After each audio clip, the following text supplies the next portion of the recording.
Siz nasıl güzel yaşayabiliyor musunuz burada? Halımıza göre yaşayız gari. Ne yapacaksın? Halımıza göre yaşayız. Hayvancılık falan var mı sizde? Var. Çok mu?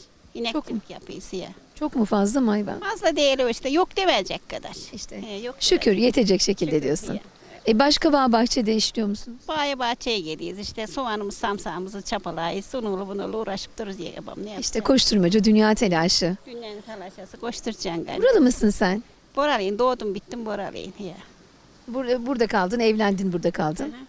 Adamı buraya getirdim. Bu arada işte 5-10 sene yaşadık. 3 çocuğuyla kodu kalp krizinden gitti. Amca erken öldü o zaman kaç yaşındaydı?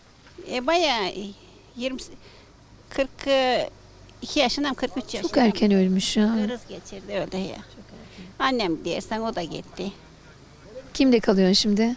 Yalnız evimde kalayım. Burada evimi kendim Tek başına mı yaptım. Tek kalıyorsun? başıma iki Anne de vefat etti, iki çocuk. Çocuklar kaç yaşında?